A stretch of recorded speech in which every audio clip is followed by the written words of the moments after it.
the complete S-Corp beginner's guide. The easy way to create and manage your S-Corporation to save on taxes and avoid costly mistakes so you can focus on what matters. Written by Andrew and Courtney James. Copyright 2024. Narrated by Michael Haytek.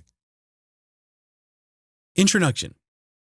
If your business has reached a point where growth is the next logical step, you have to take precautions to ensure that the assets you've built through your hard work are protected and that you're not being taxed unfairly. The question is, should you start an S-Corp, LLC, or C-Corp? Up to this point, you may have been able to avoid the complexities of deciding on how to take your LLC or sole proprietorship and incorporate S-Corp, C-Corp to reach that next level of growth. But if growth is your plan, you have to follow through with this step and make the choice.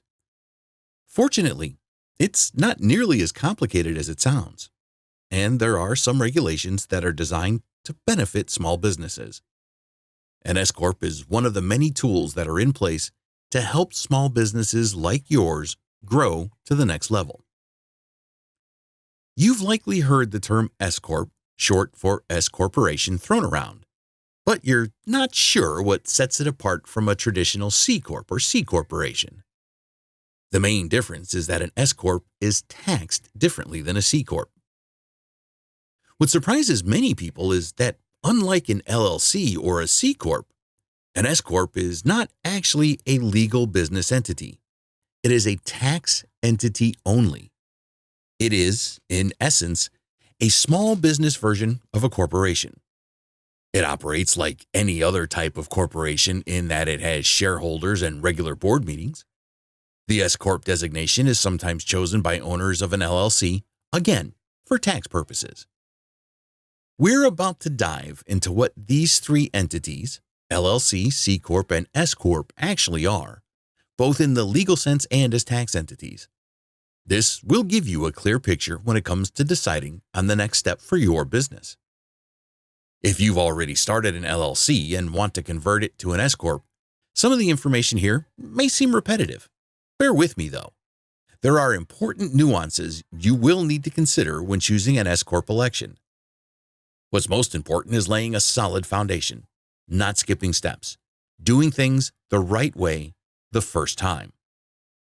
In Chapter 1, you will learn why an S-Corp may be the right choice for you. In Chapter 2, we'll discuss the foundational elements of a business.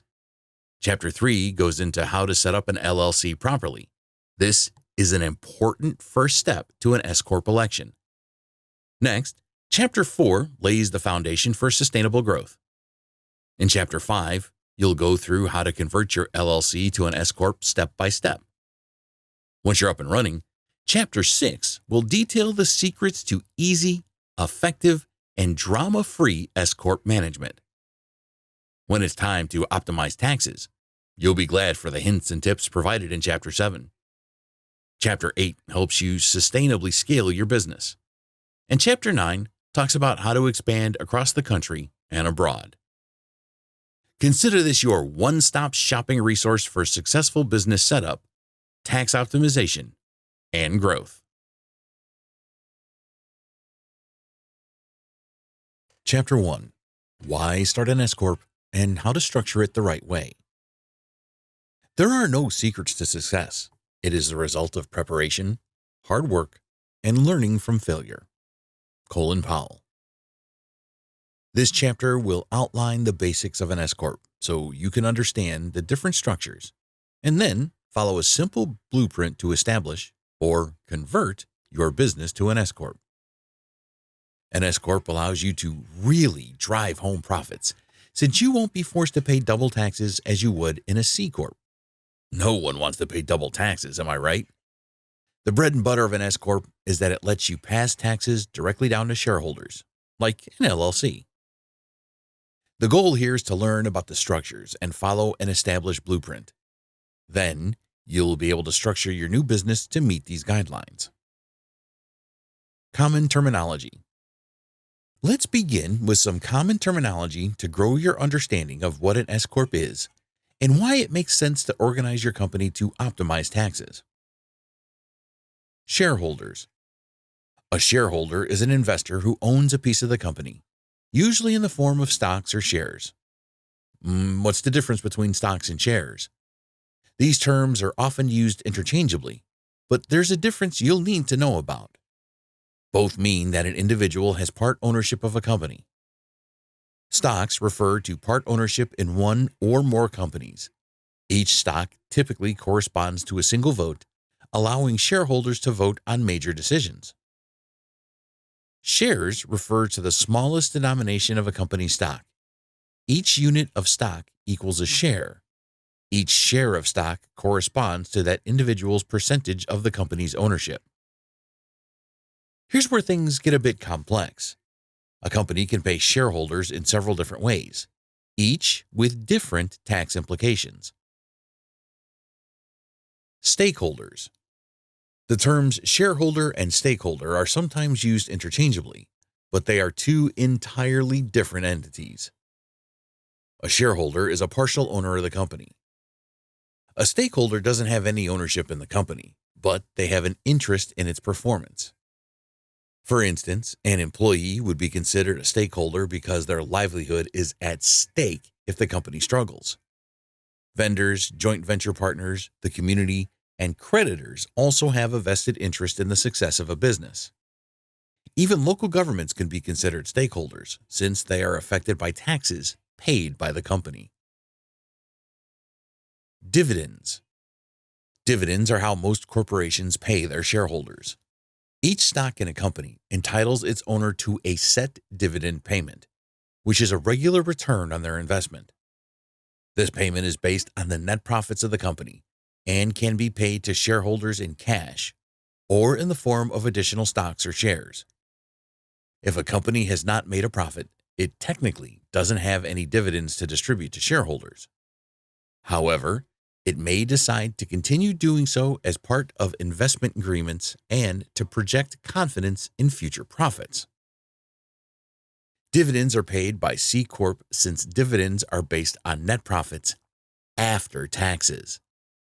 Since an S-Corp doesn't pay taxes as a corporation, dividends are not generally used with S-Corps. Instead, S-Corps issue distributions. Dividends are a set amount that's generally paid to shareholders, sometimes regardless of whether the company has shown a profit. Distributions. S-corporations pay shareholders through distributions rather than dividends. Distributions are taxed differently than dividends. In a C-Corp, dividends are paid after the C-Corp has paid its taxes, tax hit number 1, and then those dividends are taxed on the shareholder's personal tax returns, tax hit number 2. By contrast, S-Corp distributions are taxed just once on the shareholder's personal tax returns. Distributions are based on profits. The shareholders divide up the profits in addition to any other compensation they receive, and this compensation comes in the form of a regular salary. There are, of course, restrictions on how much a shareholder can receive in distributions since they are taxed differently than a salary. Let's look at an example to give you a better idea of how this works. Sam and Fred own a tile laying business. There are no additional shareholders, which makes them both equal shareholders in the business. They choose to file their business as an S-corporation. In 2023, they earned $200,000 in net profit. Since they are filing as an S-Corp and they both work full-time in the business, they must receive a reasonable salary. The company pays Sam and Fred $50,000 each as a salary. That leaves $100,000 for the company to distribute. However, they want to reinvest $75,000 in the business, which leaves $25,000 to be paid out as a distribution. Therefore, both Sam and Fred would receive $12,500 as a distribution payment in addition to their salary. Sam received a total of $65,500, $50,000 salary plus $12,500 distribution. He pays income tax on this amount. Fred received a total of $65,500, $50,000 salary, and $12,500 distribution, he pays income tax on this amount. $75,000 is reinvested in the business. Since this is an S-Corp, this money is not taxed. Why is an S-Corp election an attractive option for small businesses?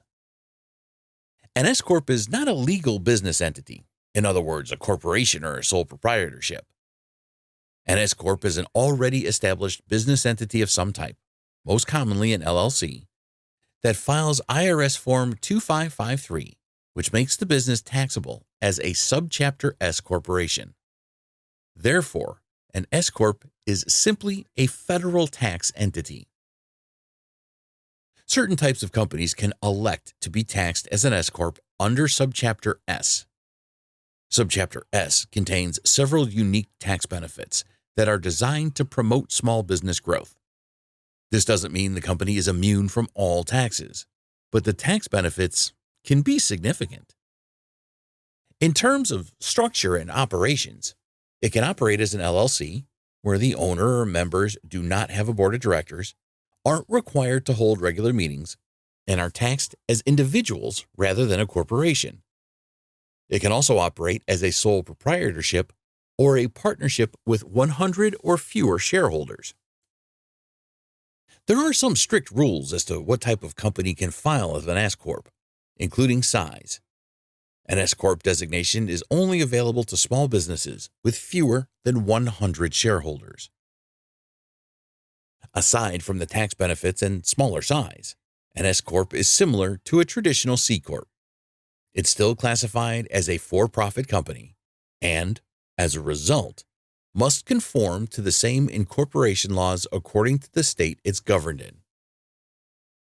An S-Corp must follow the standard internal operating practices, including documenting corporate bylaws, keeping detailed minutes for important company meetings, maintaining a board of directors, hosting regular shareholder meetings.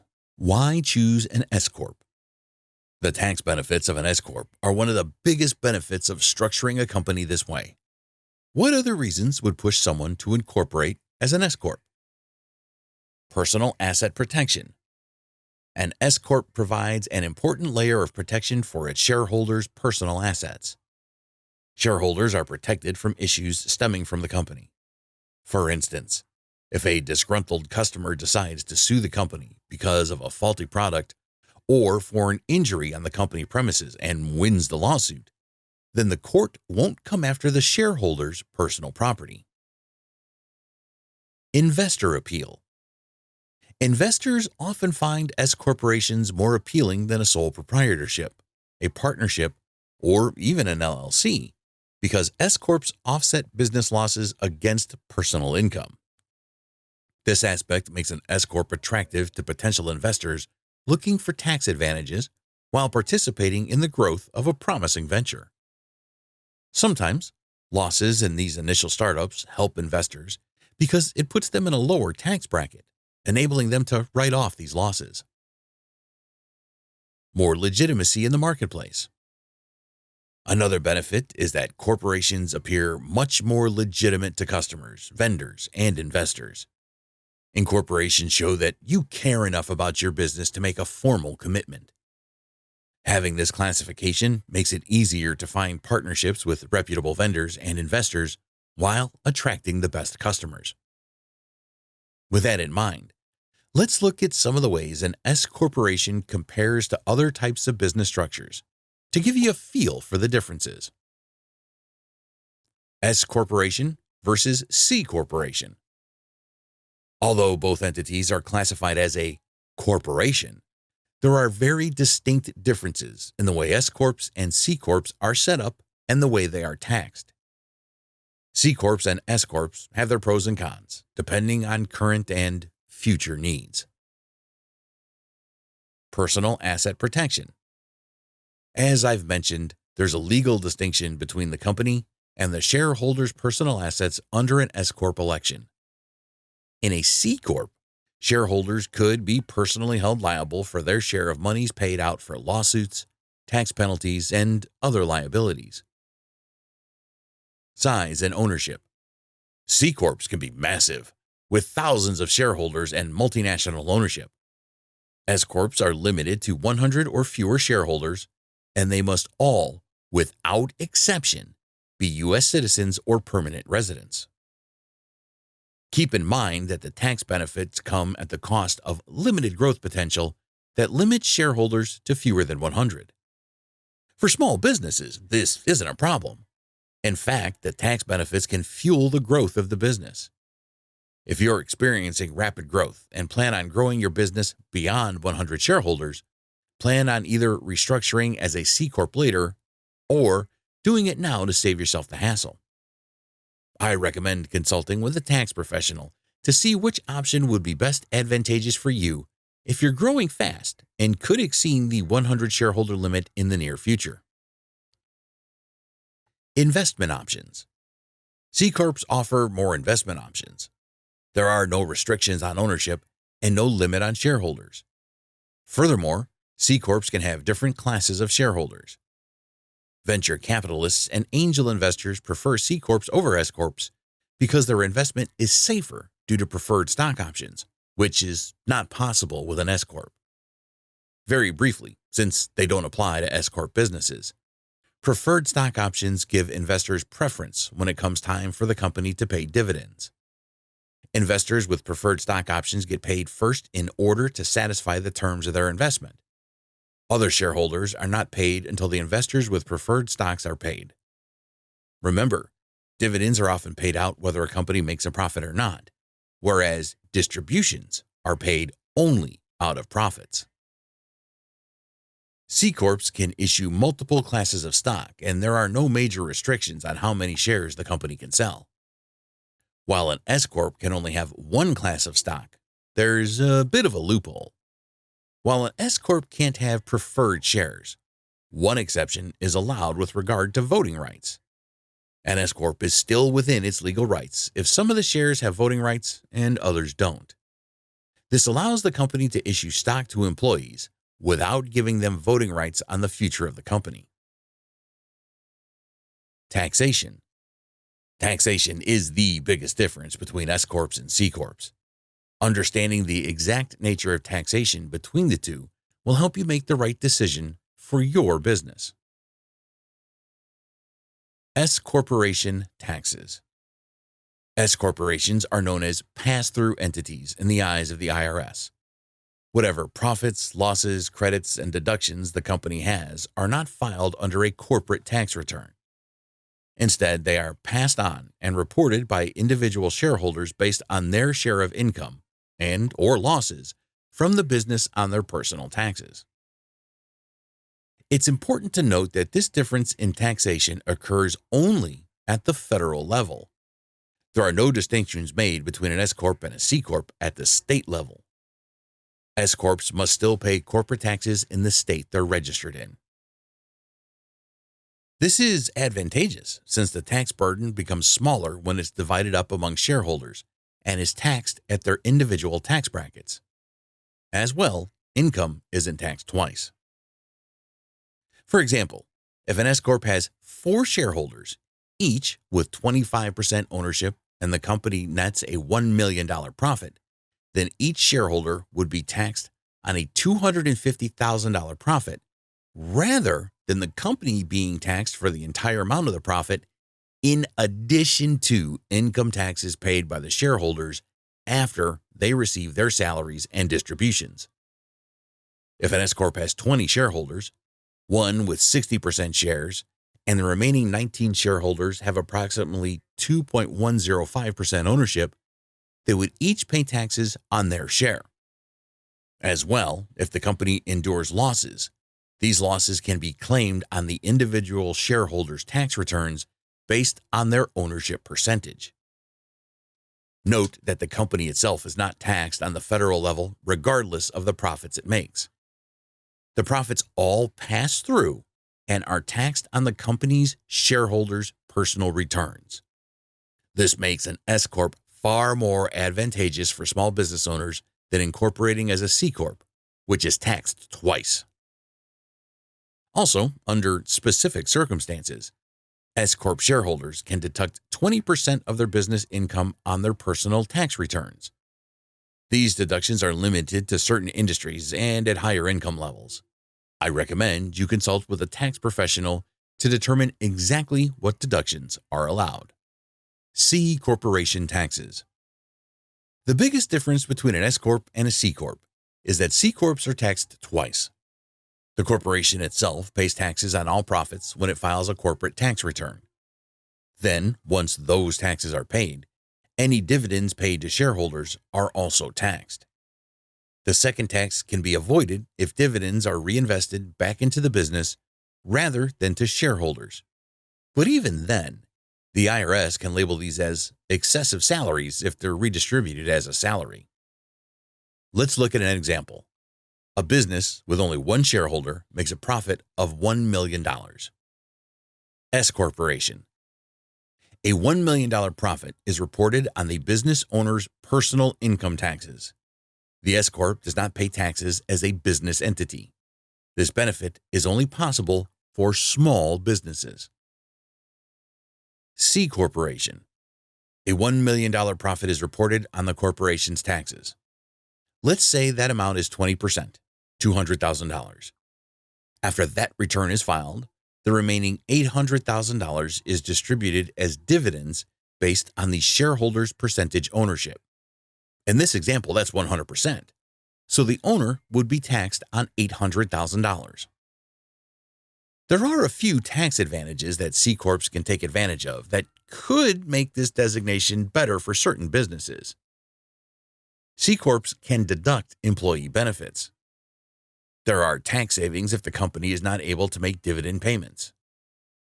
Corporate taxes in some states are lower than personal income tax rates. If the owners are classified as employees, there are self-employment tax savings. Why choose a C-Corp instead of an S-Corp? If you are or will soon be above the 100 shareholder threshold. If you have or plan on having foreign shareholders, not U.S. citizens or permanent residents. If you can issue more than one class of stock to attract more investors, including tiered options. Why choose an S-Corp instead of a C-Corp? You avoid double taxation at the federal level. Eligible S-Corp shareholders may take up to a 20% deduction of qualified business income on their personal returns per Section 199A of the Tax Cuts and Jobs Act of 2017. Personal asset protection. The choice isn't always clear, so my biggest recommendation is to forecast possible future growth. Do you plan on massive growth, or do you plan on staying small and local? Do you need to attract significant investment capital, or are your needs easily met by smaller investments from a few additional shareholders or owners? Do you want to expand internationally and have shareholders who are citizens of other countries? Naturally, the tax consequences are first and foremost on the minds of many, so once you've done your future forecasting, consult with a tax expert to weigh your options. The next question is, if you're already operating as an LLC, should you continue to operate as an LLC or seek the S-Corp election? S Corporation versus LLC. Once again, there's not always a clear choice to be made. Each company will need to consider its unique situation, including ownership, growth potential, and taxation. Here are the key similarities and differences between keeping a business running as an LLC, which is usually the first step to an S-Corp election anyway, or expanding its horizons with an S-Corp election. Asset protection. A limited liability company, LLC, is primarily chosen by entrepreneurs to separate their personal assets from their business. It adds a layer of protection so that creditors can't go after personal assets if the business experiences financial difficulties, or in the case of a lawsuit. This is similar to an S-Corp, which also provides that comforting layer of protection to the company's shareholders. It's important to note that the limited part of an LLC. LLCs do not offer a bomb-proof guarantee of personal asset protection. There are limitations, usually due to the LLC being structured poorly. If this is the case, a court can rule that the owner's personal assets are also involved. We'll go into these details later as the first step in forming an LLC that will then convert to an S-Corp election. Size and ownership. An LLC has no restrictions on how big it can get. Some companies continue to operate as LLC, yet have hundreds of shareholders. Also, there are no restrictions on foreign ownership of an LLC. This is something to keep in mind if you are considering the S-Corp election. You will not be able to obtain it if your company has more than 100 shareholders and if even one of them is a foreign national. Operations and structure. LLCs also have a more flexible management structure, since the owners are able to designate how the business is run.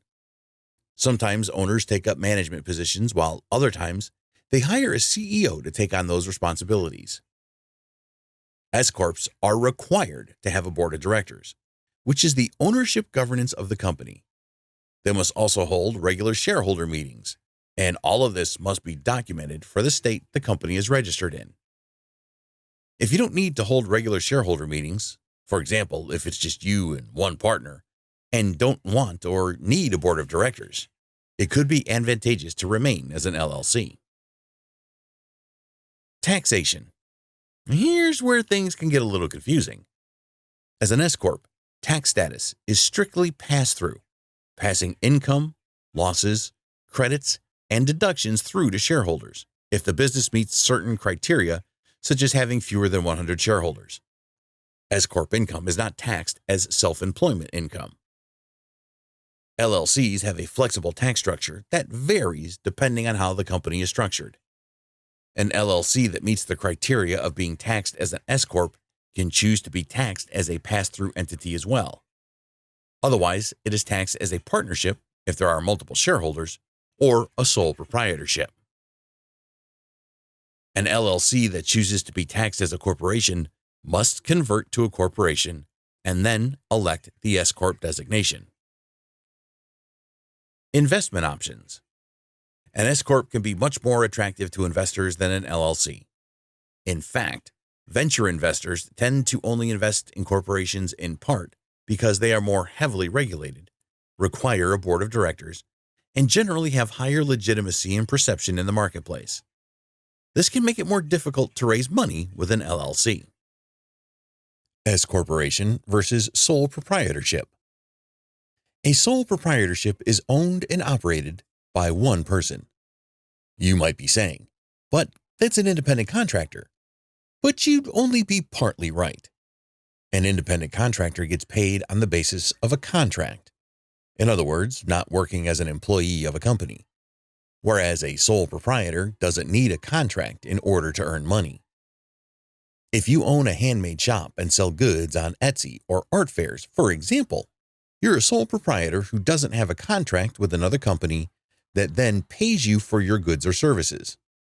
But a small business can be both.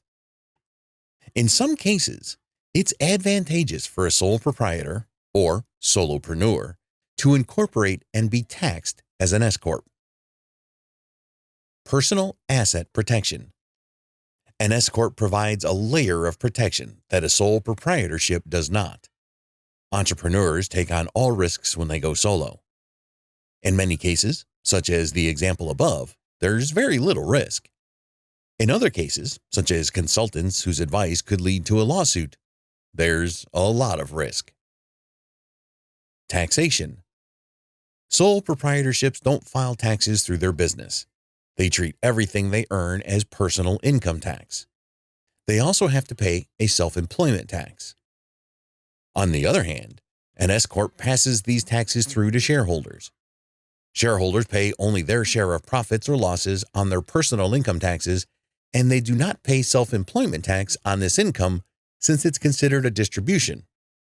As well, S-Corp shareholders must receive a regular, reasonable salary.